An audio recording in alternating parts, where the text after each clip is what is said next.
say, come in, our house is beautifully decorated. This is God's home. Come and see. So you'll see these drawings everywhere.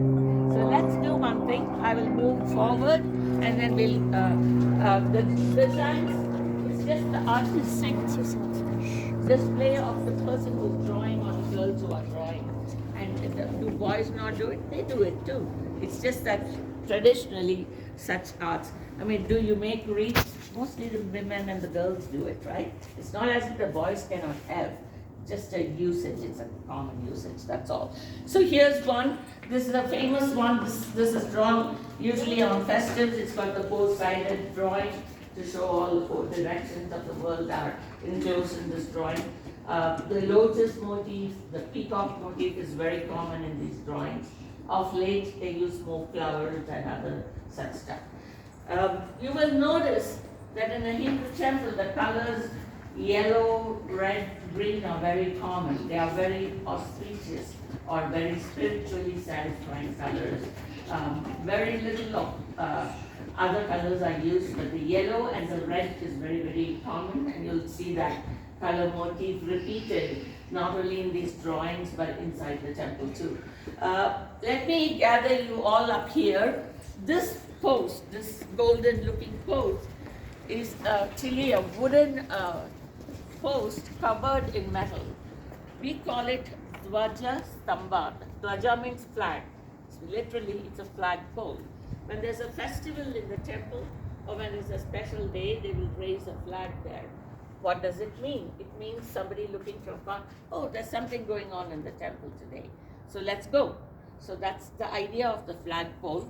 And then after the festival is over, they will lower the flag, saying this particular festival is done. So we are back to the routine of daily worship. Now, people may ask a question, why is it important? Don't people come to the temple every day? In Hinduism, we do not have to go to worship in a temple or a shrine outside the home. Our worship space is inside our home. Every home will have an alcove, a shrine room, or a little corner or something inside the home itself, which is a shrine for the divine or the spiritual. And we worship there. Our prayers are offered in the morning and the evening. The family may gather together. If in foreign countries, sometimes that doesn't work out.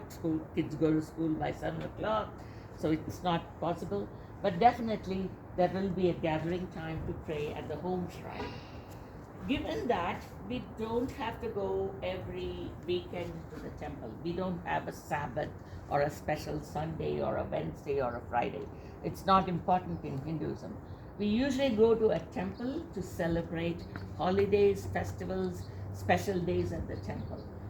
Being in America, and we have a weekend culture, right? We all have Saturdays and Sundays off. So you'll see more people coming into our temple on Saturdays and Sundays, not because it's specially holy for Hindus, because that's a holiday and we can come and spend time here. So I gave you an idea of what this flag post is.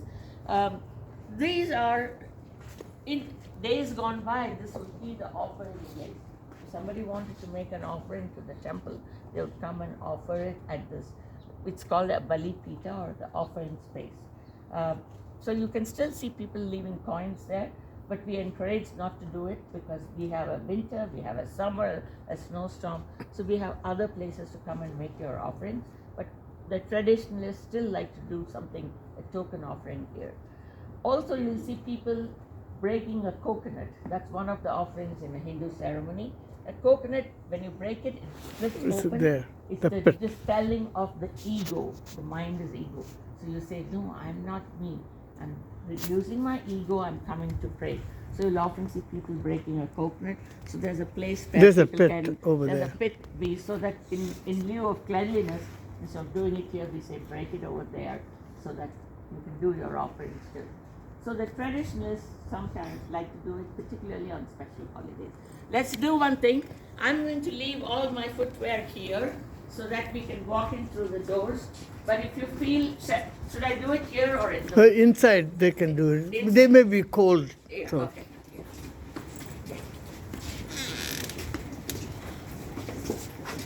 So here is the place.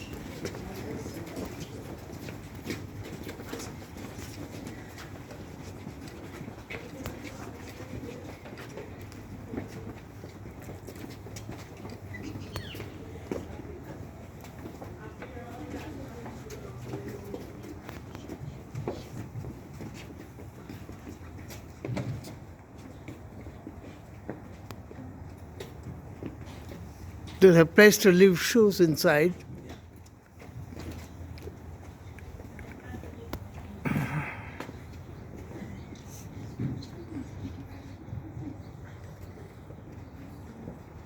Just gotta make sure you don't wear else's shoes.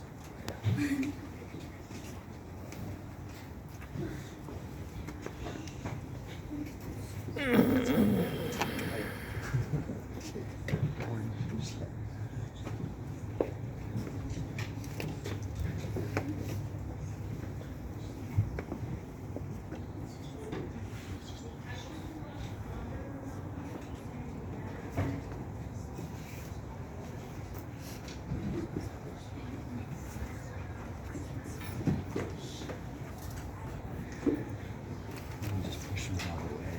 No, it's okay.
Good.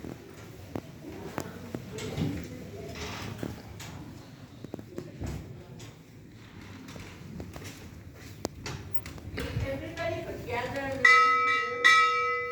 I will give an introduction and it's up to you all. So you can squat on the floor if you like, it's warm, right? So anywhere is good. They can all sit on the floor. Gather around here. You want to come over to the side?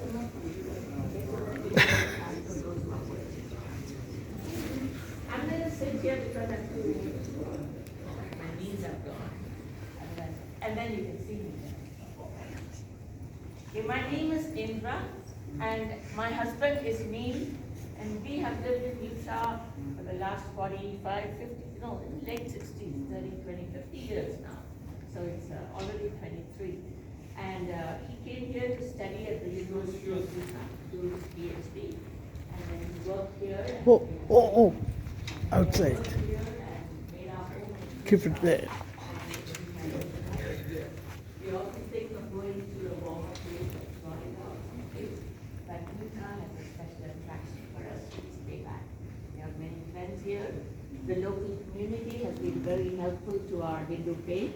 They have helped us to even build this temple. When we first built this area in 2003, our local LDS wards, the students like you, for their service project, will come and work on our gardens, on our, we did a lot of the painting Yeah. and smaller work. I'll take the video when you're doing it. Huh?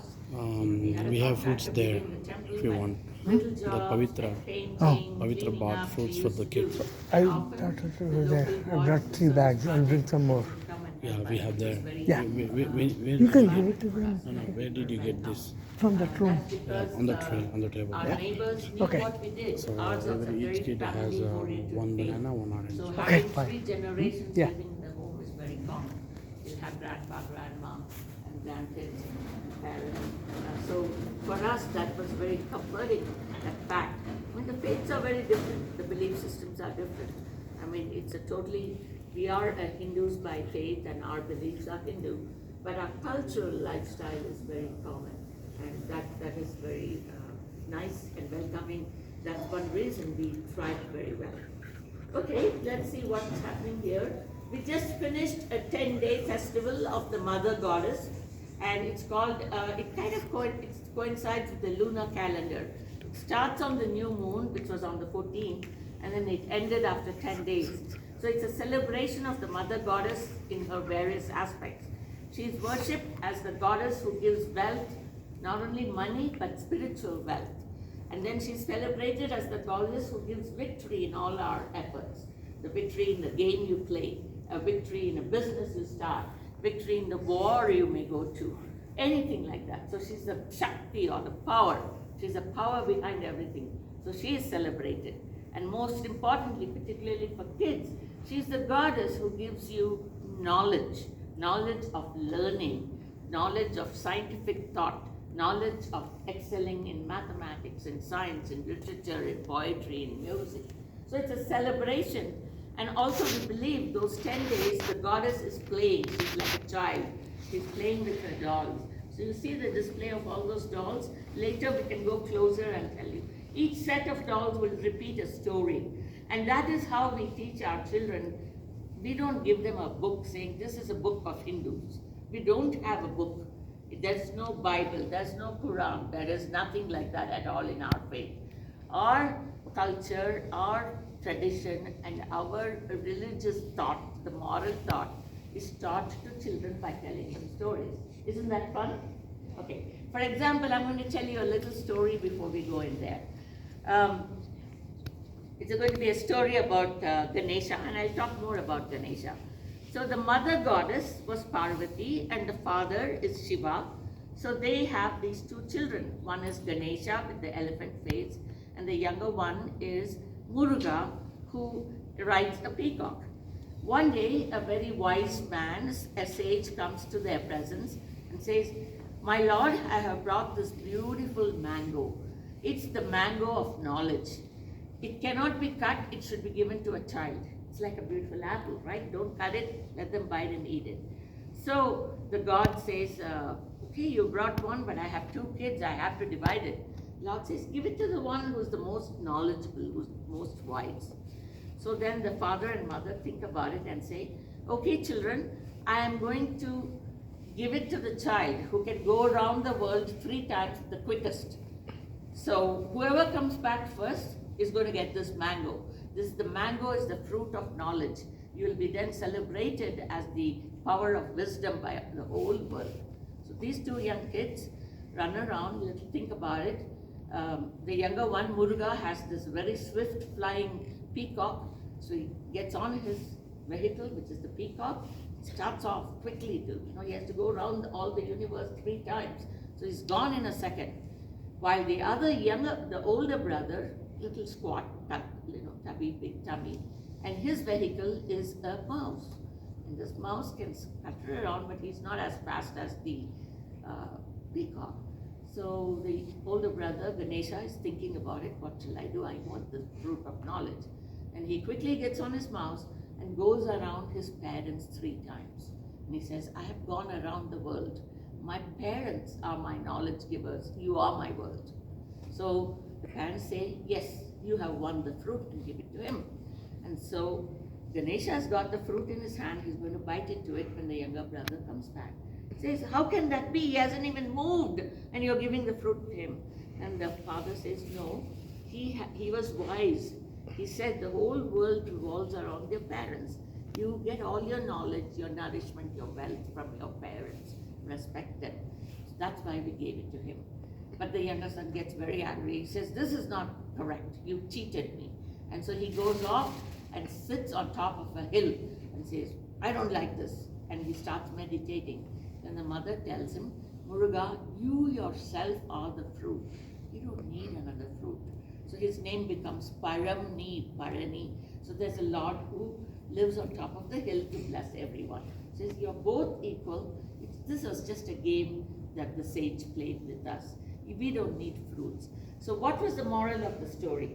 Many little things saying. They taught the children that the parents are the world. You have to respect them, believe their word. Also, you go beyond the logistics of everyday life, think spiritually.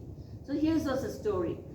This story you will remember. Instead of me giving you a book and say, read page 121 to 127.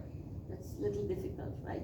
So that is how we teach our faith to children. I told you a story of Muruga and Ganesha, and Muruga who became Paravani. Was that interesting, folks? Okay, so now, so like that, the mother goddess plays for 9 days, and the 10th day is her victory day, or Vijaya Dasami. Dasami means the 10th day of victory. Usually, we put children in school the first day of school. We go and put them in school on this 10th day. Or in days gone by, kings would go to war.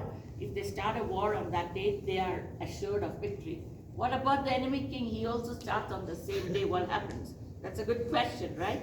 But the thing is, the right always wins. That's the point there. But there's a traditional belief, anything you start on the 10th day is Vijaya, means it's victory.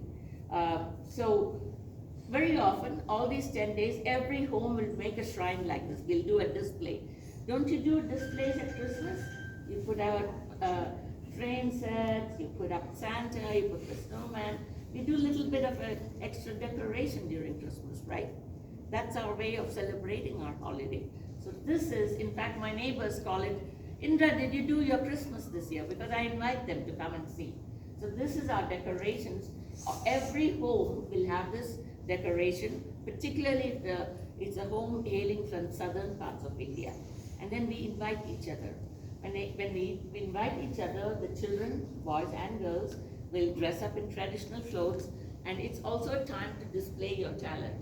You learn your violin, your piano, your music, your dancing, all the classical music. When we visit each other's home, we display those arts. In the temple, because it's a common place and many people here don't have the time to do this visiting, and we have these celebrations, and all the 10 days we'll have a music performance or a classical dance done by the children of the temple. So everybody can come and see. And then there will be very nice, specially cooked food distributed to everybody. No restrictions, everybody can come and eat. And so that's the festival which ended yesterday. And in the Nikila Lachanakil about 100. Yeah, so this is the first day when the child is taught to, a 3-year-old before they go to school. So the parents will actually teach them to write the first alphabet, R in our language, A in English. They will write that on a plate of rice. So the father and mother will pick up the child's hand and draw it on the rice cake, right? E. So that's the learning. So because you're starting that on this Vijayadashmi day, which is the day of learning, we believe they will succeed in their studies. So let's say they have to go and join 20. That may be the day the father will go and enroll the child in the swim class. So begin your lessons on this Vijayadashmi day. So hopefully that child will become an Olympic spin. Introduce the priest. Yes, I'm going to. So that was the festival we had.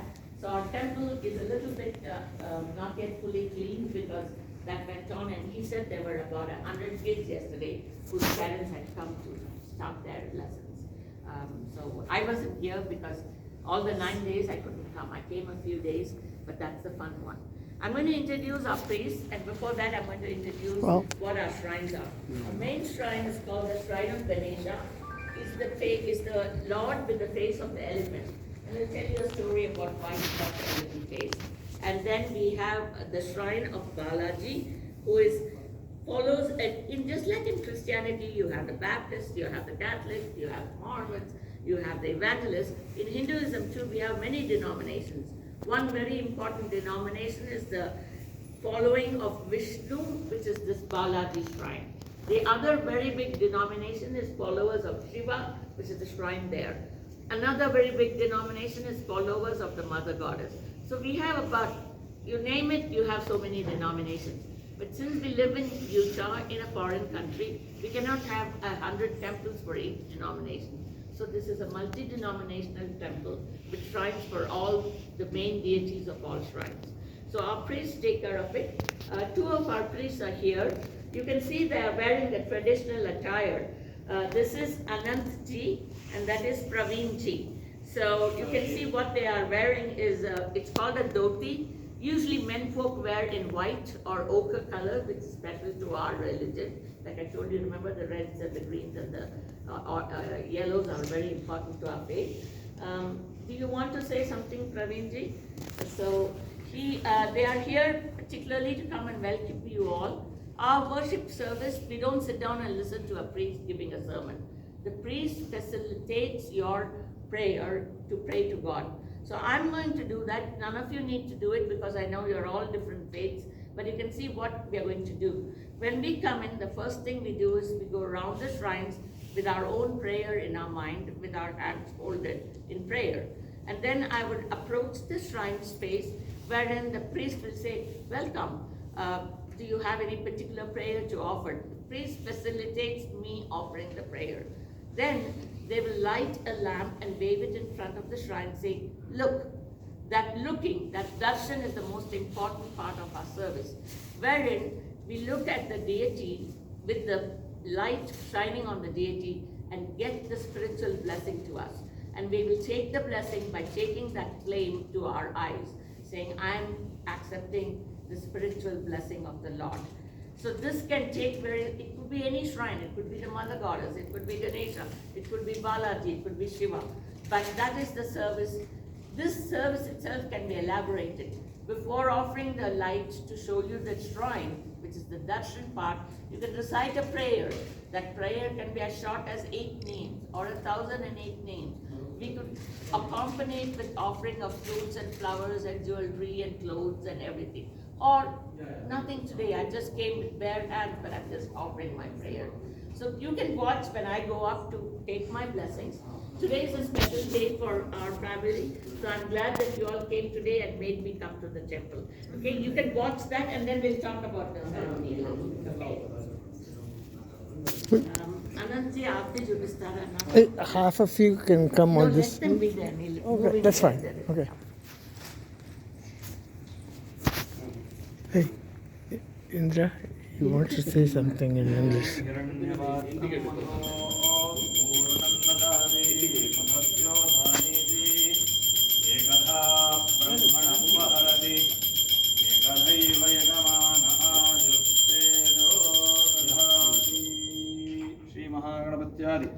समस्त हरिहर देवी देवताभ्यो नमः नीराजनं संदर्शयामि जन्मदिनोत्सवाख्ये शुभकर्मणि समस्त शुभकामना Thanks, Cindy. You want to? Our phone letter முடிக்கட்டும். இல்ல இல்ல பேசுறேல இதான இங்கிலீஷ்ல வேணுமா? Come. Okay. Let him be, don't. I thought you. No, it's okay. Fine. எல்லாம் முடிச்சிட்டு அப்புறம் தான் தீர்த்த பிரசாதிகள் தீர்த்த இவாளுக்கு என்ன கொடுத்துருக்காங்க? பழம் வச்சிருக்கோம் எல்லாருக்கும். He's saying he has got some fruits for all of you. He'll give it to you all when we finish. Okay, so did you notice the ceremony? What was something different there? What was special? Tell me. I think it was cool. He was singing a prayer. That's correct. So he was telling the God, this person has come to worship. Please give them your blessings. And you who are the Lord Ganesha.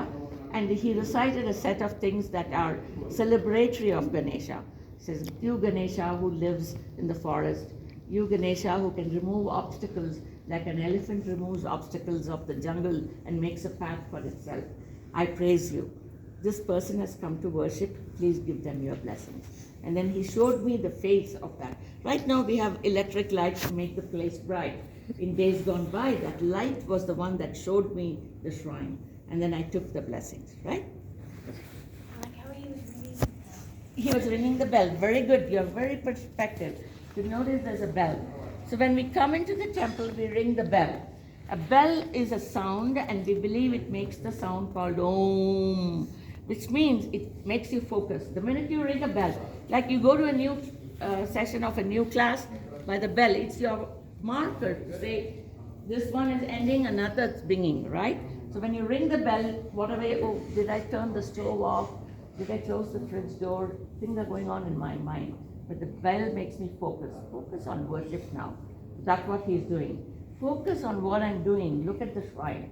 So that's what he was doing. Also, the bell sounds overtakes any other negative sounds going on. There may be a siren going, a dog barking, something else happening. Couple of friends, meeting for the first time, having a loud conversation. The bell drowns all that and says, focus. It's a good point. So the bell is that. and he says, here's the bell ringing, there's a service going on, focus on this. That's what the bell is. Normally when we come in, I would ring the bell saying, then if my mind starts thinking about the temple, not worrying about other things, did I lock my car, did I turn off the stove, all those things are not there. Did my kid get dressed properly when it went to school? I don't have to think about it when I'm here. These 5 minutes are for my worship and my solace. And then I worship, and when I'm leaving, I'm in this high of worship, of spiritual well-being with the God. So when I leave, also I ring the bell saying, okay, my worship service is over. Thank you, my Lord, I'm going home. Okay, good question, why the bell? I also noticed with the fire, he was like making circles around Right, it. yeah. So it's like, it's just a, in different cultures, when we walk it around, we show, this is a big shrine. So if I just stand there, it might focus only on one, the trunk or the eyes or the crown. But when I make it around, that's a very positive saying, look everywhere, look around. And that's another good concept. I didn't want to bring this philosophy to you young kids. In Hinduism, it's not a straight line from point A to point Z. We don't begin with birth and end with death. Ours is a cyclical life cycle. Birth, death are all points in the same cycle. So everything here you will notice goes on in circles. Yes, the waving of the lamp is in a circle to show you the full shrine. When we pray, if you notice some of the other devotees, they will walk around the shrine. You might have noticed people going around that shrine or this shrine or that chosen denominational shrine. We go round in circles when we worship. And while going round in circles, we pray. The prayer is in our heart. So good point. The waving of the lamp is also a circle to show life is cyclical. You have a question? Yeah, I like how you're like putting your hands on the fire and then. Yeah, I take the blessing of that flame to myself, and the entry point for me was through my eyes. I looked, I had a touchy feeling. I could smell the incense. I could feel the ambience of this place. So Hinduism is a very touchy-feely faith. Our philosophy is very difficult to understand, but in order to make it more easy for the common man, we make it very touchy-feely. We decorate with fragrant flowers. We have incense going, we have lights going, we have rich decorations. When we buy good clothes, every Hindu family will often say, I'm buying clothes for this festival for my family, for the grandma, for the grandchild, for the uncles, the aunts, and me. But the first piece of cloth I buy will be for offering at the temple. So what happens? We come and decorate our deities with rich clothing. What happens to everything we collect? In India, it would be distributed to the poor. So everybody gets a chance at good, rich clothing, rich food. Here, we actually usually give it away to the people who come to the temple, or sometimes they auction it, so people would buy with each other to buy clothing that was offered to the deity. So it's little changes to comfort us in a foreign country. So that's what we have. If you notice, some of the worshippers, they talk to the priest, they share their travails, they share their happiness. So that's all we do. We don't have a sermon where the priest will preach to everybody sitting down. You may ask, don't we all gather as a group? Yes, we do. We do have a sing-along sessions or a major prayer day, like the Festival of the Mother Goddess. A lot of people would sit, and there would be a more elaborate service than this 1-minute service that I had. And then at the end of it, the priest would give the We're going to take a photograph of all of Yes, them we and send it to With you? Not a No, required. I'm taking a video. You can take a Come when photograph. we have. All of them. Okay, let me tell you a little bit more about Ganesha. Ganesha has an elephant face. The reason is there's a story behind it. When the mother goddess created this little boy to guard her door when she was having her bath, she said, don't let anyone into the house, watch my door. You are the guardian deity. She created him with the scented powders and the earth there. And this little boy was immediately given life, and he sat there at the door, watching the door. Soon the father, Shiva, came by, and he said, who is this little kid stopping me from entering my own house?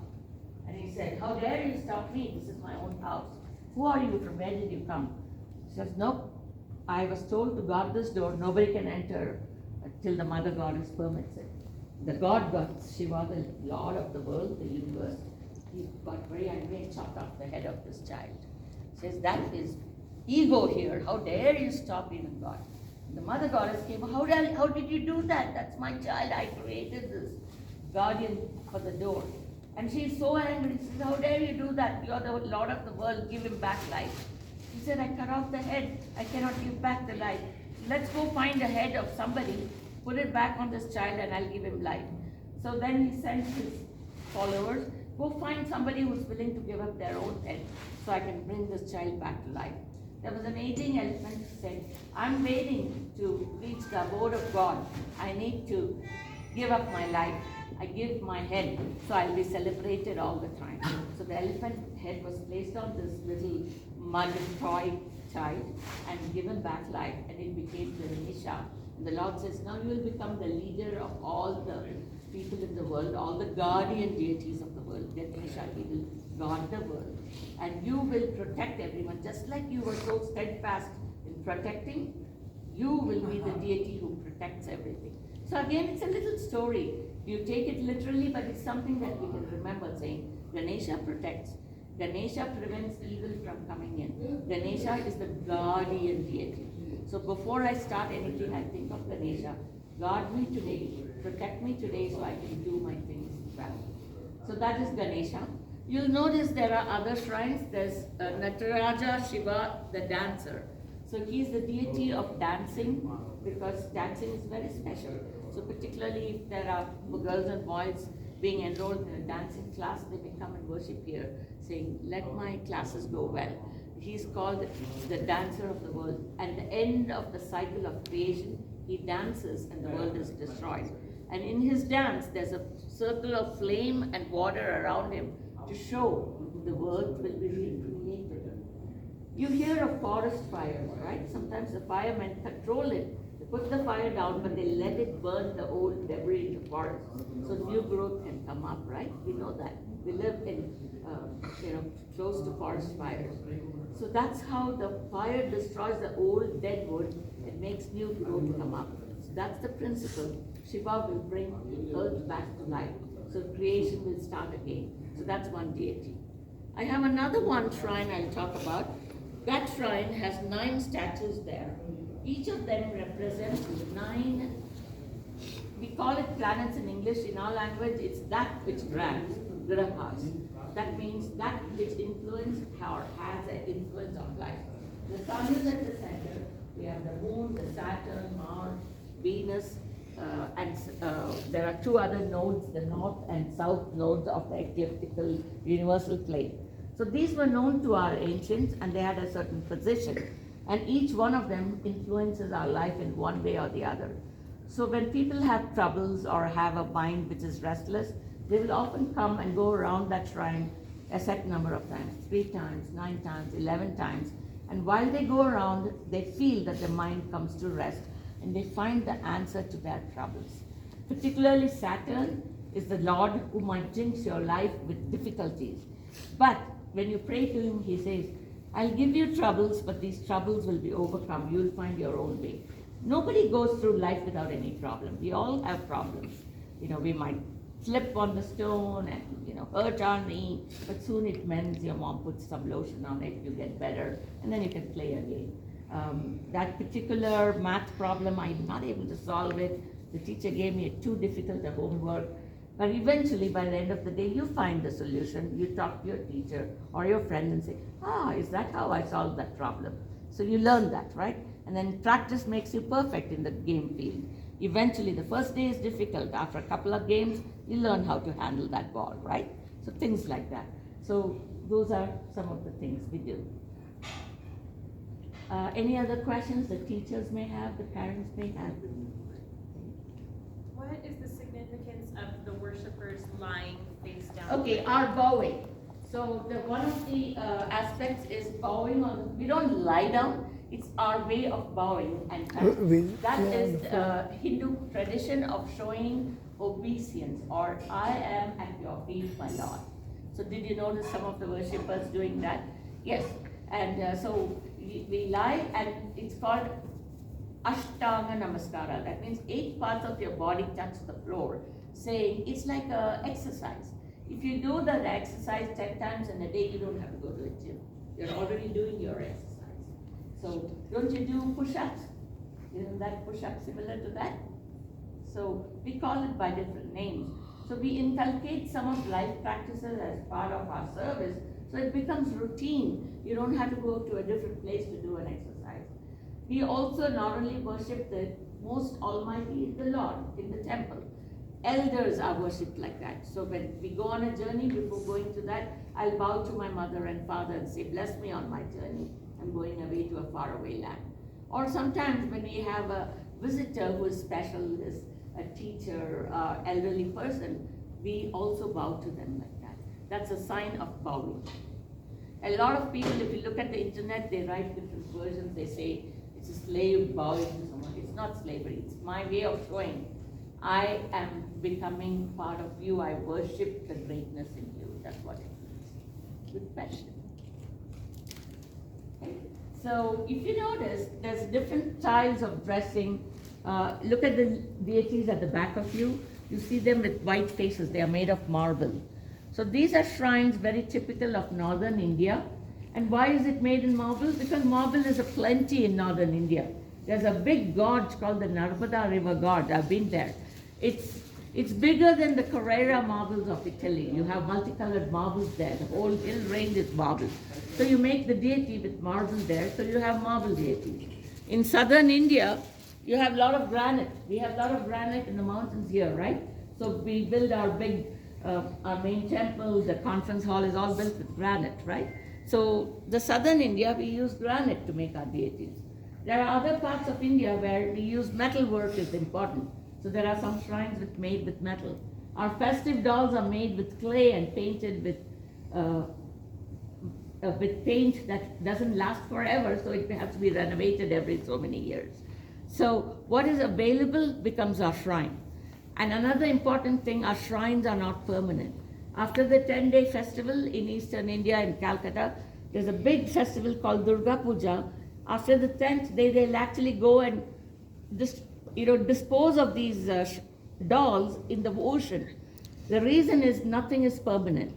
Even a shrine, you shouldn't get too attached to it. That is how you renovate. Next year, you think more creative. So Ganesha festival, it's a big festival in Bombay, which is in the western part of India. So it's like you have huge statues of Ganesha being disposed of in the ocean. These days, environmentally correct people, they recommend don't dispose of things with permanent paints or paints that are harmful. Only clay idols or idols made of natural dyes can be disposed in the ocean, so we don't pollute or harm the. Once upon a time, it would be small statues, but now everything has become like a hallmark version of marketing, so people have huge statues like that. But the idea is you do not get attached even to a shrine. The shrine is also said, go back to your place and come back the next time I'm ready to worship. So those are some of the big festivals. There was a question saying, why do I wear this dot on my forehead? Technically, it's just a decorative mark. I could wear a red dot or a dot that matches my clothes. It could be a sticker with a blingy, shiny stone on it. It could be anything. But traditionally, the sacraments, when we come to the temple, they offer you a red powder, which is called kumkum, which is denominative of the mother goddess. There will be ashen white powder, which is representative of Shiva. I could wear it like a mark across my forehead. If you notice, our priest wears that. Or it could be sandal paste, which is almost yellow in color, very fragrant. It could be a denomination of Vishnu. So any of these marks you wear on the forehead to show that you have been to a worship service. And when somebody sees you, they say, oh, this person has gone to the temple. They've offered prayers. I salute them because their very blessing is blessing to me. And also maybe I should make time to go to the temple. Remember, we don't have a Sabbath or a set day to go. This is how we remind ourselves, let us visit the temple. Let me make it a habit to go pray. Or at least pray at my home shrine. So those are the marks. So particularly women, when they are not in mourning, we wear these things. Men also wear it. Traditionalists like me, when I live in a foreign country, particularly when I'm wearing Indian clothes, I do wear the dot. I wear it even when I'm wearing my jeans and t-shirt. Is it required by faith? No. In fact, if you look at old paintings, it's not that. It's more a decoration. It's like an ornament. These days, it has become very popular with many of our pop singers who made it popular with teenagers. So is it Hindu? Everything, there's a question, maybe, maybe not. It's not religion, but it's culturally significant. So if you don't have a mark on your forehead, the priest may ask, what's happening? You haven't dressed up today. There's something bothering you. Can we help you? Can you talk it over with you? You know, your elders in the family say, why is it you're not dressed up? You haven't combed your hair. You haven't put up your dog. So that is called the bindu or pottu, which means that I'm not in mourning. I'm not sad. What was the other question somebody asked me? They can have the fruits. Okay, if you line up, the priest wants to give you all a fruit as a token of you visiting us. It's just that whenever somebody comes to the temple, we don't send them away empty-handed.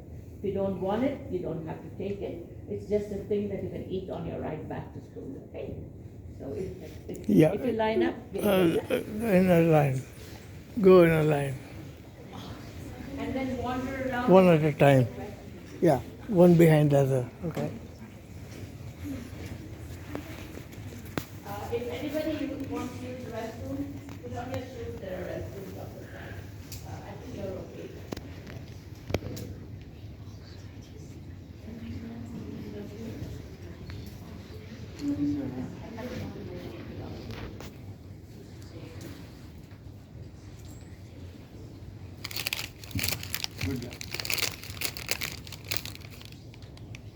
And fruit is, you don't have to worry with your child.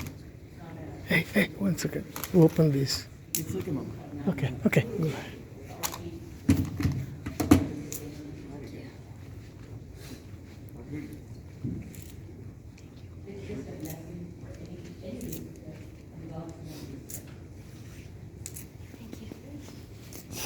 Oh, yeah. You eat outside the hall, not now, after going outside the hall, okay? Inside the hall, you don't want to people to eat, okay?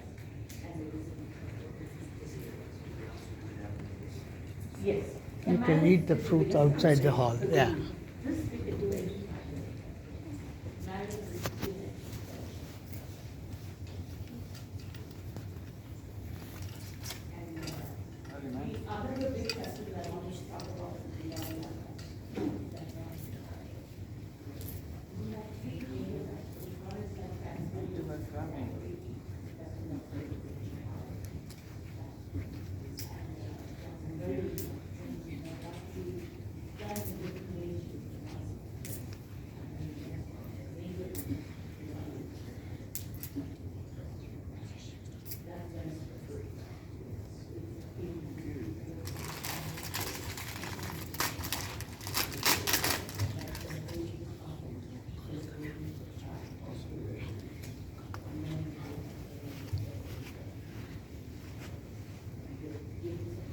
Very good. Have a good day.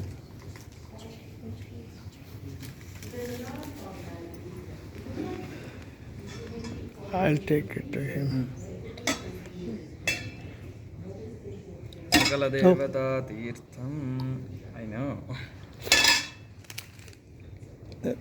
I'll take one to the teacher, one of the teachers. It's one of the teachers. But now they come.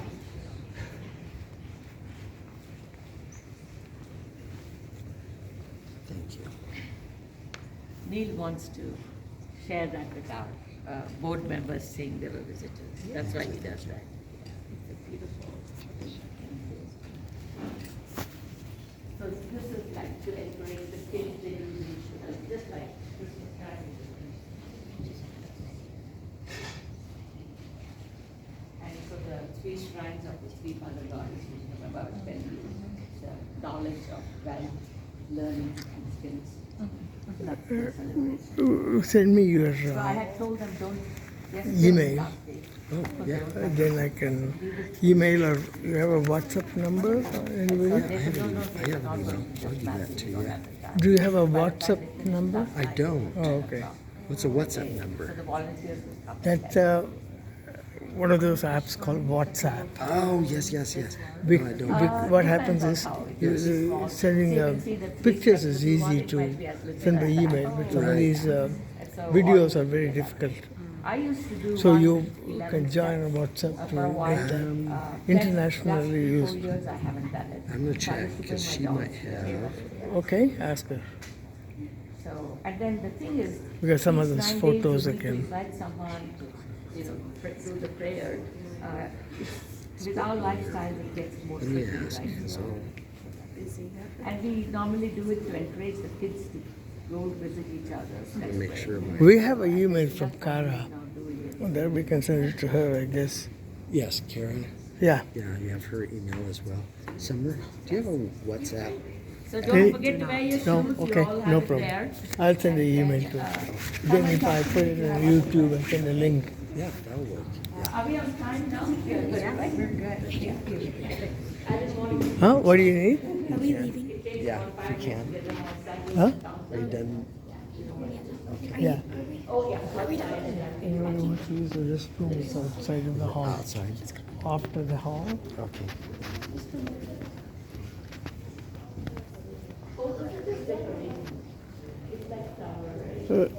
Next to the glass door. Turn right after the glass door. Okay. When they can after they wear the shoes, you can tell them. As many as you like. Each one can have. Because if I say my home shrine, I want to do this, God is only one in our faith. It's not a male or a female or an animal or a neuter. It's all pervading. And God is called Brahman. But remember I told you that's very philosophical, right? So we want a touchy-feely, close-at-hand deity. So I can make a shrine. So for me, in my home, Krishna is very famous because I can look at him as a baby. I can look at him as a young prince. I can look at him as a warrior. So there are stories. And so I have a shrine of different aspects of Krishna.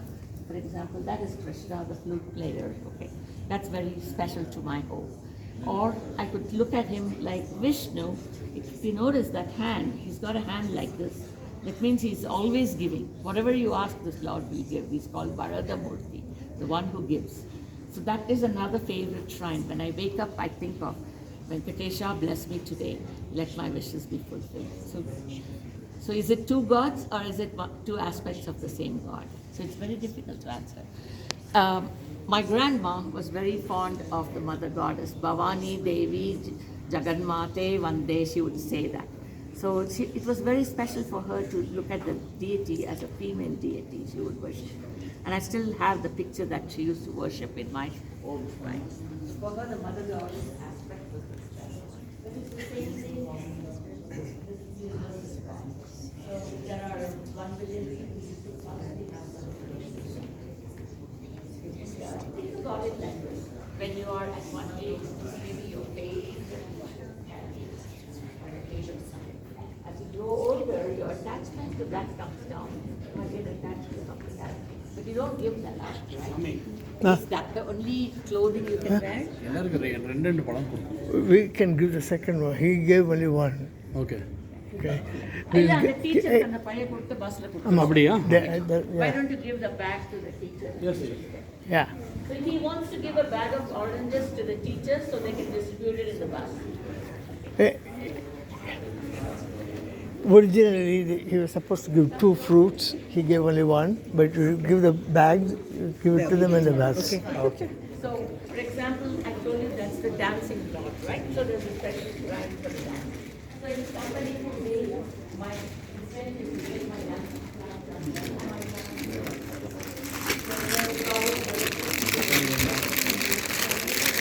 Okay. They will give you in the bus.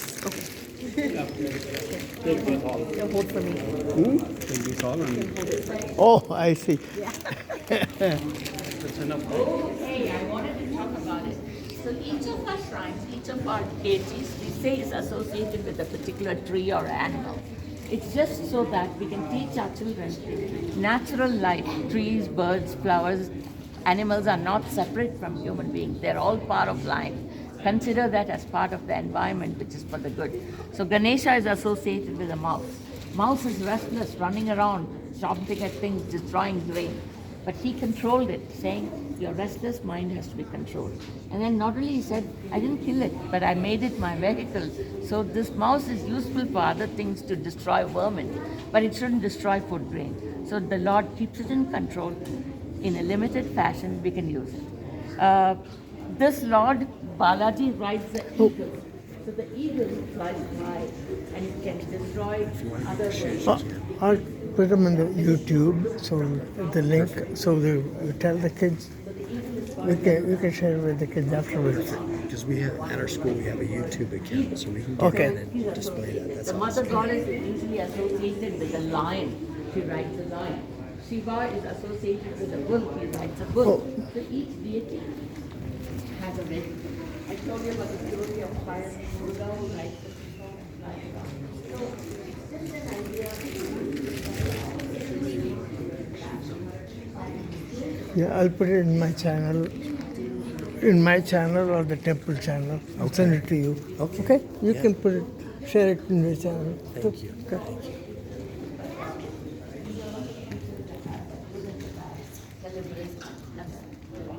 Very good question. I was going to talk about it, but we were running out of time. Thank you.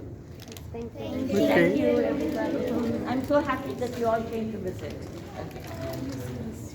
Before all of the names, SRI. Sri is like Mr. or Mrs. It's a senor, right, in Spanish. Sri means it's honorary. So, and then or the letters G at the end means honorary. Okay. Senor You're welcome. Ram. What Ram is- Parivar is the what's your family name? of Ram. This is Santiago. There's Ram in the What? middle, his wife What is your Sita, name? his brother Lakshman and Hanuman. My name? who has Yeah, been no, built. write your This story. My email? email Okay. and her email Hanuman too. is Mr. Hanuman. Yeah. Oh, doesn't work. Oh, what did you want, Neil? Email. So can you take the phone off for a minute? Okay.